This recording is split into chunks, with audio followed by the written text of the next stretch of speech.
Lieutenant Jack Riley leaned against the command console of the Coalition vessel, watching the holographic display with growing concern.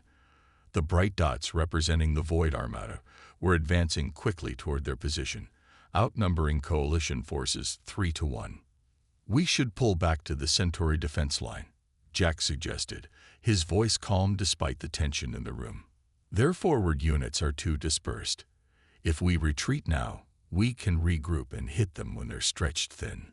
General Klurok, a towering reptilian from the warrior race of Varaxi, turned to him with all four eyes narrowed in disgust. "Retreat," again with human caution. "This is why your species isn't assigned to vanguard positions." Jack felt his face grow warm, but he pressed on. "Sir, the tactical situation."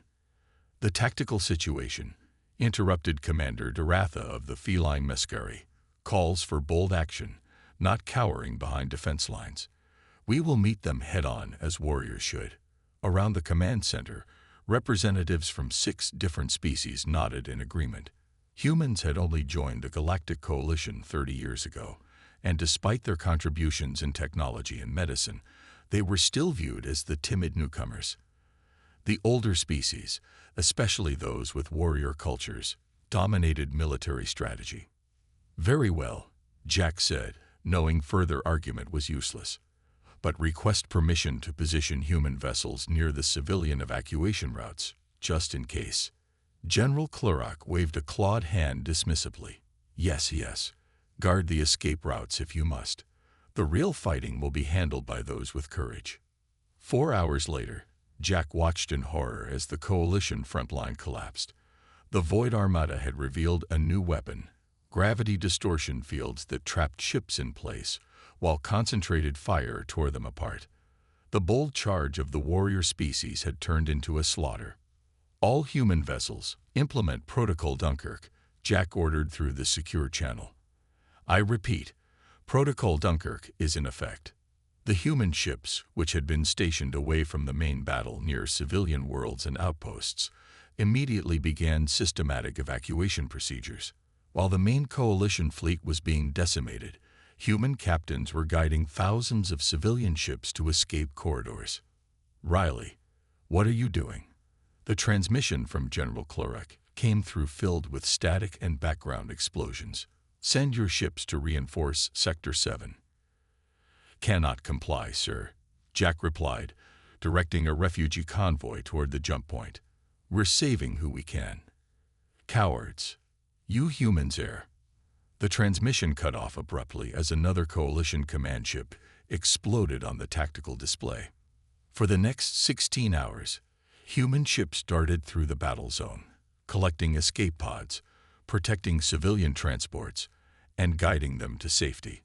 When Void fighters approached the evacuation corridors, human vessels used hit-and-run tactics, engaging just long enough to draw attention, then retreating to lead pursuers away from refugees. By the time the battle ended, the proud Coalition fleet had been reduced to less than 20% of its strength. 3 species had lost their homeworlds. The Galactic Coalition, which had stood for 8 centuries, was on the brink of collapse. But thanks to the human contingent, the cowards who had been assigned to the backlines, over 2 million civilians had been safely evacuated to distant outposts. As Jack Riley stood in the crowded refugee center on Station Delta, a young Mescari officer approached him. She was missing an ear and her fur was singed from battle. "You knew," she said simply. "You humans tried to warn us." Jack shook his head. "We just had different experiences. On Earth, we learned the hard way that sometimes living to fight another day is the bravest choice you can make." The Mescari looked around at the saved civilians. "Then perhaps we have much to learn about courage from humans after all." Captain Lisa Moore stood before the makeshift council table on Station Delta, her uniform wrinkled from 3 days without rest. Around her sat the highest-ranking survivors of the Coalition, a shadow of the Grand Assembly that had existed just days ago. "The Void Armada has taken control of 7 major systems," Lisa said, pointing to red zones on the holographic map. "Their advance continues unchecked." Across the table, General Rezkar of the Tory slammed his fist down. We must gather our remaining warships and strike back. A glorious last stand to show them our spirit remains unbroken. Lisa took a deep breath. With respect, General, that's exactly what they expect us to do. And exactly what led to our defeat in the first battle. The room grew tense as alien representatives shifted uncomfortably. Many warrior species considered it shameful to outlive a defeat. The fact that most survivors were either human or civilians weighed heavily on their honor. "Then what do you suggest, Captain?" asked Sora, a slender blue-skinned Elleran diplomat. "You humans seem to have planned for this disaster." "Not planned for it," Lisa corrected. "But we've faced extinction-level threats in our history. We've learned to adapt." She activated a data chip, and the holographic display changed to show scattered points of light across the map. These are abandoned mining facilities, old colonies, and uninhabited moons within Coalition space, places the Void Armada won't consider worth monitoring. "You propose we hide," growled Rezkar, "like vermin." "I propose we survive," Lisa said firmly. "My engineers have developed stealth systems that can mask our energy signatures. We scatter our forces, establish hidden bases, and rebuild our strength while learning about the enemy." Lieutenant Jack Riley stepped forward with a data tablet. "We've been interviewing refugees from occupied worlds. 3 separate accounts mention the void ships requiring a 20-hour recharge cycle after using their gravity weapons. That's a vulnerability we can exploit." The council members looked at each other. This approach to warfare, patient, calculating, indirect, went against everything their cultures valued. Yet they couldn't deny the humans had predicted the disaster while their own strategies had failed catastrophically. "The Void expects you to charge into battle," Lisa continued, her voice softening. "They're counting on your warrior traditions. But right now, 2 million civilians need protection, and we're all that stands between them and extinction." An uncomfortable silence fell over the room. Finally, Commander Duratha, who had mocked human caution before the battle, spoke up. "My people have a saying. Only a fool fights the same way twice after defeat. Perhaps there is wisdom in the human approach." Lisa nodded gratefully. "We don't need to abandon who we are, but we need to fight smarter, not just braver." She expanded the holographic display to show a small asteroid belt. "My first recommendation is to relocate our refugees here, to the Cirrus cluster. The mineral deposits will mask life signs, and we can establish hydroponics inside the larger asteroids." Surprisingly, it was General Rezkar who spoke next. "And your combat strategy, Captain? Surely you don't intend merely to hide?" Lisa's expression hardened. "No, General. Once our people are safe, we hit them where they don't expect, withdraw before they can respond, and strike again elsewhere. We make them chase shadows until they're stretched thin." "Guerrilla warfare," Jack explained, "an ancient Earth tactic for fighting superior forces." The alien representatives exchanged glances, some doubtful, others thoughtful. "This goes against everything I was raised to believe about honor in battle," said Duratha slowly. "But I have seen the cost of pride. If human caution can save what remains of the Coalition." She stood tall. "I will follow your lead, Captain Moore." One by one, the others nodded their agreement. The survivors of the Coalition had taken their first step toward an unfamiliar kind of courage, the patience to fight a long war. Commander Alan Foster watched as the mixed unit of aliens struggled through the obstacle course. They were warriors, all of them, bred for strength, courage, and direct combat. But they moved clumsily through the training field, frustrated by exercises that required them to stay hidden rather than charge forward. Again, Alan called out, his voice firm but patient. "Remember, you're not trying to defeat the enemy. You're trying to confuse them, delay them, and disappear before they can respond." Krell, a massive Tory with crimson scales, dropped his camouflage tarp in frustration. "This is not how warriors fight. We face our enemies, not hide from them like prey animals." Alan walked over, looking up at the alien who towered 2 feet above him. On Earth, we had an animal called the wolf. Not the strongest predator, but one of the most successful. Do you know why? He didn't wait for an answer. Because wolves hunt in packs, using strategy. They take down prey 10 times their size by wearing it down, attacking, retreating, and attacking again. In another part of the asteroid base, engineer Susan Powell adjusted the final components on her prototype stealth ship.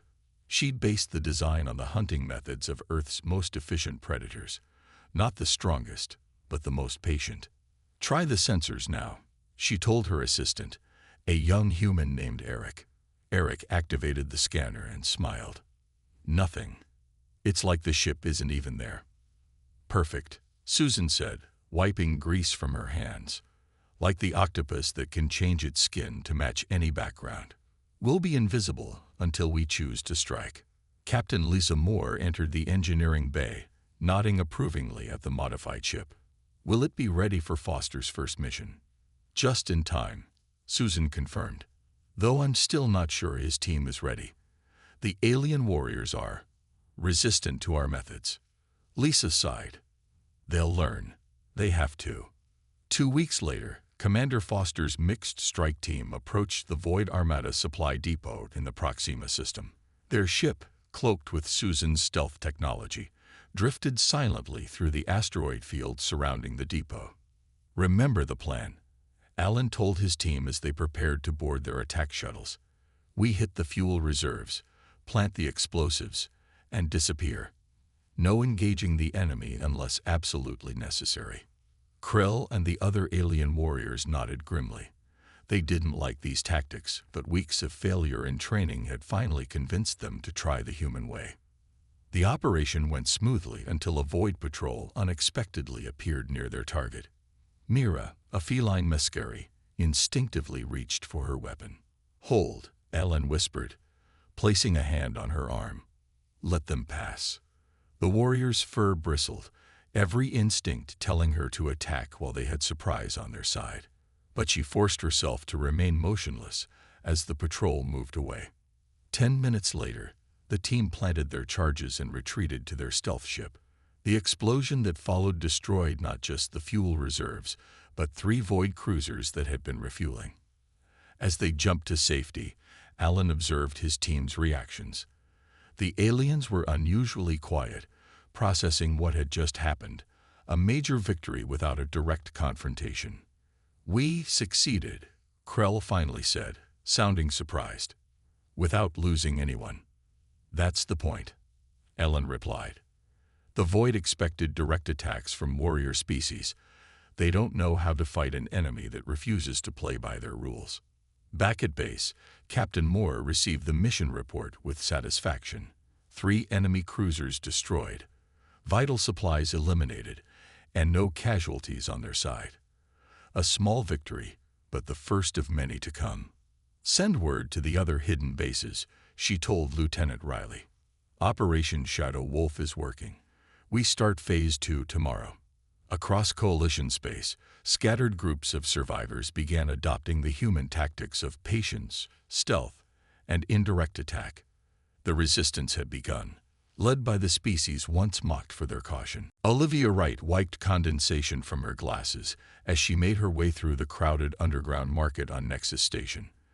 The repurposed mining facility now housed refugees from 6 different worlds, its tunnels converted into living quarters and makeshift businesses. No one paid much attention to the small human woman moving purposefully through the throng. She stopped at a fruit vendor's stall, examining the spotted purple berries with apparent interest. The Ellerin merchant leaned forward. "The harvest was good this season," he said casually. Though the northern fields suffered from early frost, Olivia replied with the coded response. The merchant nodded slightly and passed her a bag of fruit with a small data chip hidden inside. Another piece of the puzzle.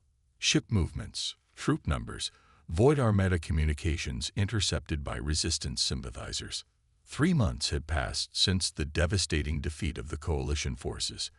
In that time, Olivia had built an intelligence network spanning 17 systems.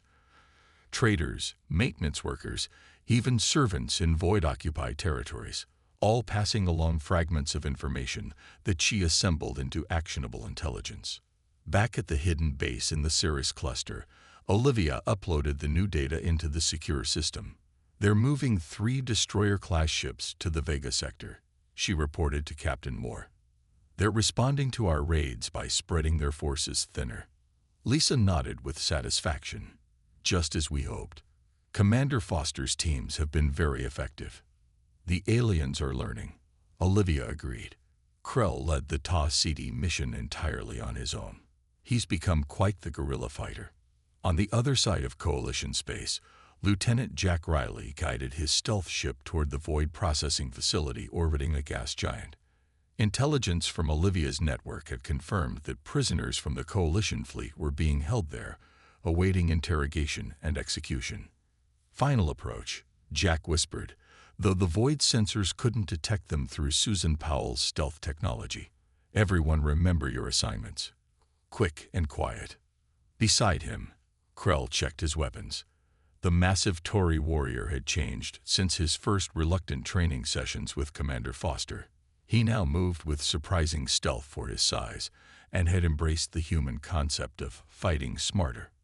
"I still don't understand why your people were considered cowards," Krell said quietly.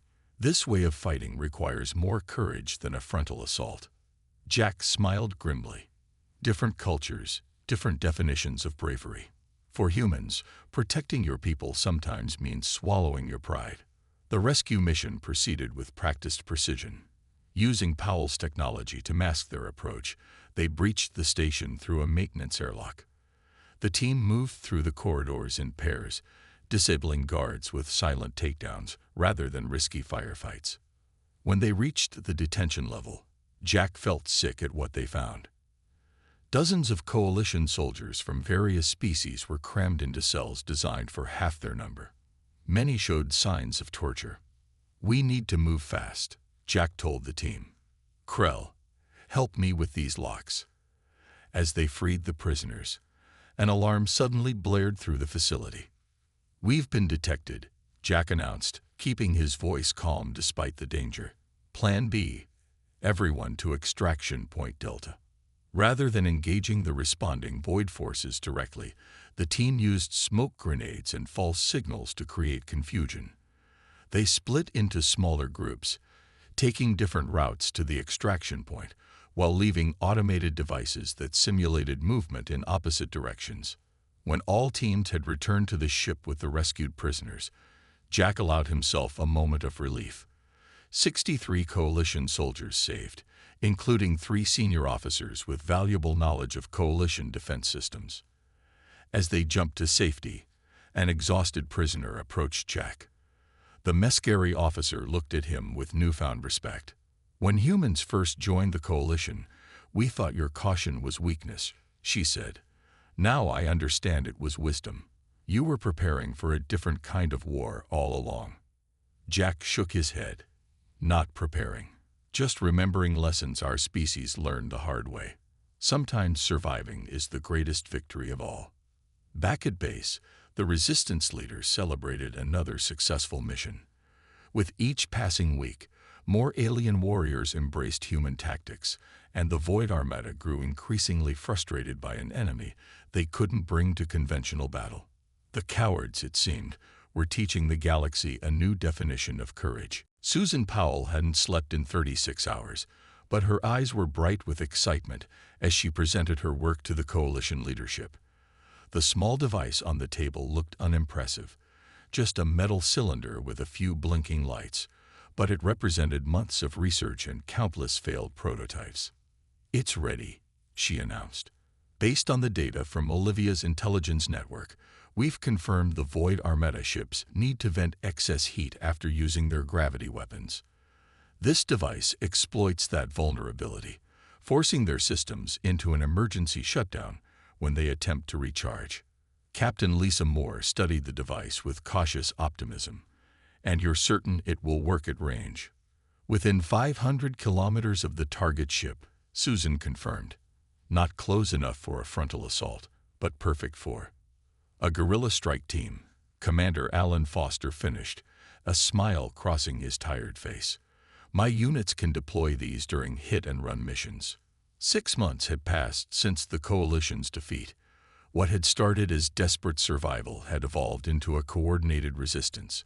The scattered human tactics, once mocked by warrior species, had proven remarkably effective against the Void Armada's overwhelming force. This could be the turning point, Lisa said, studying the tactical display showing Void Fleet movements. Their forces are spread thin trying to counter our attacks. They're frustrated, making mistakes. General Rezkar, once the most vocal critic of human caution, nodded in agreement. The Tauri commander had lost an arm in a recent mission but refused medical leave. "It's time to implement Operation Long Game," he said, using the human terminology without hesitation. Operation Long Game was Captain Moore's master strategy, a complex plan requiring perfect timing and coordination between all resistance cells. It had been in development for months, waiting for the right moment and the right technology. 3 days later, Commander Foster led a mixed-species team toward the Void Command Carrier in the Epsilon sector. His stealth ship approached within deployment range, undetected by enemy sensors. "Remember," he told his team, "we place the devices and withdraw immediately. No heroics, no extended engagement." Krell, now his second in command, nodded seriously. "Patience and precision," he repeated, using the human mantra he had come to embrace. The operation began smoothly. Using their stealth technology, they approached the massive void vessel during its routine maintenance cycle. Teams deployed in small pods, attaching Susan's devices to the ship's external heat vents. They were nearly finished when disaster struck. A random patrol rounded a section of the hull, spotting one of the deployment teams. Team 3 compromised, came the tense report through Foster's communicator. Enemy forces responding. In the past, such a moment would have triggered an all-out battle as warrior species rushed to their comrades' aid. Now Foster watched with pride as his team followed their training. "Implement Protocol Scatter," he ordered calmly. Team 3, Diversion Path Delta. All other teams complete deployment and withdraw to extraction points. While Team 3 led pursuers on a pre-planned escape route with multiple false trails, the remaining teams completed their mission. The extraction was tense but orderly, with only 2 minor injuries reported. Back at the hidden base, the resistance leaders gathered around the command display, watching as the Void Command Carrier attempted to activate its gravity weapons against a small decoy fleet. Just as Susan had predicted, the weapons system initiated, then faltered. When the ship tried to vent excess heat, the attached devices triggered, forcing a catastrophic shutdown of all major systems. The massive vessel drifted powerless in space. "It worked," Lisa whispered, watching as resistance forces moved in to capture the disabled command ship. After all these months, it actually worked. Lieutenant Jack Riley stood beside her, remembering the dismissal of human tactics before the Great Defeat. "They called us cowards for suggesting retreat," he said quietly. "Now our approach has given the Coalition its first major victory." Across the command center, humans and aliens alike shared a moment of hope. The tide was beginning to turn, and the species once mocked for their caution had shown the galaxy a different kind of courage. The bravery to play the long game. Jack Riley stood at attention as Captain Lisa Moore pinned the commander's insignia to his uniform. The ceremony was simple, held in the largest chamber of their hidden base in the Cirrus cluster. Around them stood representatives from all Coalition species, watching with respect that would have been unimaginable a year ago. For exceptional leadership, strategic innovation, and unwavering courage in the face of overwhelming odds, Lisa announced, her voice carrying through the chamber, "I hereby promote Lieutenant Jack Riley to the rank of commander." Jack saluted crisply. "Thank you, Captain. I'll continue to serve the Coalition with all my ability." The gathering broke into applause, humans and aliens together. Among them stood Krell, Doratha, and other warriors who had once dismissed human tactics as cowardice. Now they were the strongest advocates for what had become known as the Earth Doctrine. After the ceremony, the Coalition War Council convened. The mood was different from their first desperate meeting after the defeat. Now there was purpose, even cautious optimism. The capture of the Void command carrier has given us unprecedented intelligence, Olivia Wright explained, displaying data from the ship's computer systems. We now have complete maps of their fleet deployments, communication protocols, and most importantly, the location of their central command structure. The holographic display showed a massive space station orbiting a red dwarf star in a previously unexplored sector. The Void Nexus, Susan Powell said, studying the schematics. All major strategic decisions flow from this location. Their leadership caste is based there. General Rezkar, who had become one of the strongest supporters of human tactics, leaned forward. This is the target we've been waiting for. A decisive strike could cripple their entire command structure. Commander Foster nodded, but cautioned. It's heavily defended. 4 defense rings, automated weapon platforms, and a permanent fleet presence. A direct assault would be suicide. Which is why we won't attempt one, Jack said, stepping forward. Captain Moore and I have developed a strategy using everything we've learned over the past year. Lisa activated the tactical display, showing a complex battle plan with multiple phases. Operation Phoenix, she explained. A coordinated attack using all the principles of the Earth Doctrine, misdirection, timing, and targeted strikes. The alien council members studied the plan carefully. Gratha, who had once mocked human caution before the Great Defeat, now asked detailed questions about contingencies and fallback positions. This approach would have been unthinkable to me a year ago, the Mescari commander admitted. I would have demanded a glorious charge against their defenses, regardless of the cost. And how do you see it now? Jack asked. Taratha's ears flattened in a gesture of respect. Now I see wisdom. The patient hunter claims the prize while the reckless one goes hungry. Across the council chamber, similar transformations were evident. Species that had prided themselves on aggressive, honor-bound combat now discussed diversionary tactics and strategic withdrawals without shame. The Earth Doctrine had become their path to victory.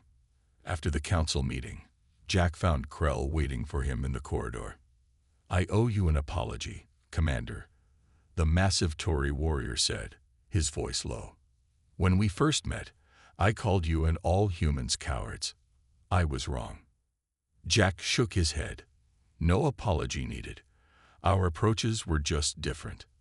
More than different, Krell insisted. Your people joined the coalition last, with the least battle experience. Yet you alone prepared for the possibility of defeat and knew how to fight on after disaster. That wasn't cowardice. It was wisdom my people lacked. Later that evening, Captain Moore found Jack in the observation deck, looking out at the asteroid field that had hidden their base for so long. Ready for this, Commander? She asked. Jack nodded slowly. The plan is sound. The teams are prepared, and the Void still doesn't understand what they're fighting against. They expected warrior species to charge forward until destroyed. Lisa said, they never anticipated an enemy that would retreat, adapt, and strike back smarter. In preparation bays throughout the hidden base, coalition forces made ready for the coming operation. Human stealth technology, combined with alien strength and determination, had created something new, a fighting force that embraced both caution and courage. The final battle was approaching, and the species once mocked as cowards would lead the way. Captain Lisa Moore stood on the bridge of the coalition flagship, watching the tactical display as Operation Phoenix unfolded. The plan, months in the making, was proceeding with clockwork precision across 12 star systems simultaneously. Diversionary forces engaging in sectors 3, 7, and 9. Lieutenant Olivia Wright reported, monitoring communications from their scattered forces. Void fleet responding exactly as predicted. Lisa nodded, her expression calm despite the tension. Commander Foster's status. Stealth units in position around the Void Nexus, awaiting your signal. Outside the viewports, space itself seemed to warp as the coalition fleet prepared to jump. A year after their devastating defeat, They were finally ready to strike at the heart of the enemy that had nearly destroyed them.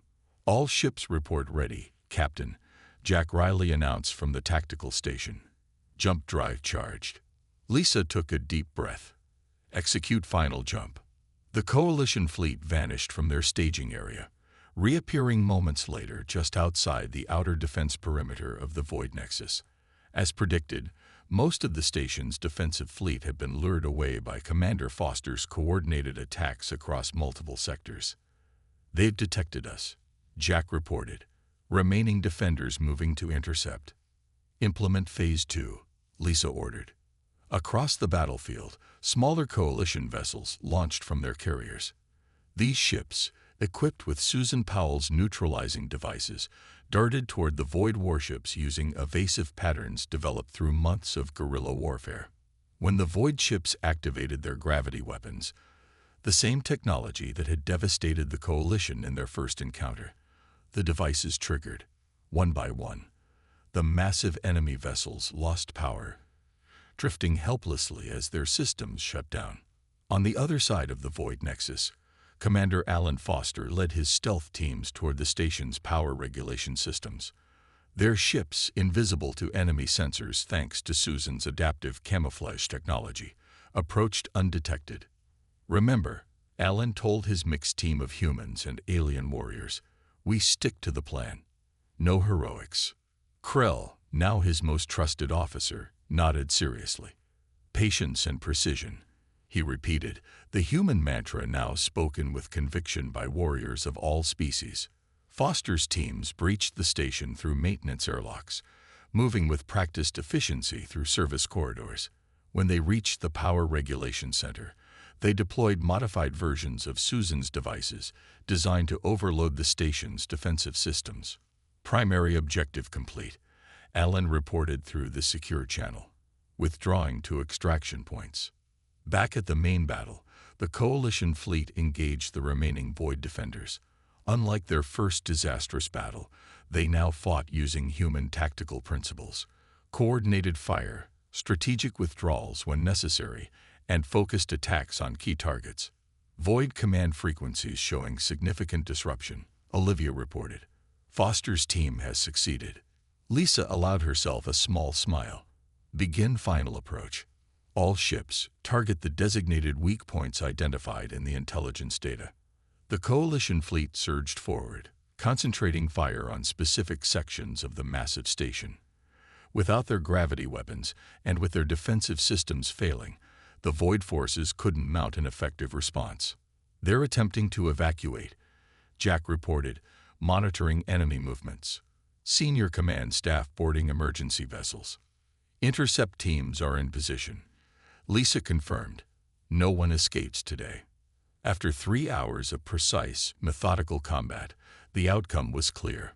The Void Nexus, control center for the armada that had threatened to exterminate all Coalition species, was crippled beyond repair. Most of the enemy leadership had been captured, and their fleet was in disarray across multiple sectors. In the aftermath, Coalition leaders gathered on the bridge of the flagship to receive reports from across their territory. Everywhere, the story was the same. Void forces in retreat, Coalition resistance emerging from hiding, victory after a year of patient struggle. General Rezkar approached Captain Moore, offering a formal salute. "The Earth Doctrine has saved us all," the Tory warrior acknowledged. "What we once mistook for cowardice was wisdom beyond our understanding." Lisa returned the salute. "Not cowardice or wisdom, just a different perspective. Sometimes the bravest thing is knowing when not to fight, and how to survive to fight another day."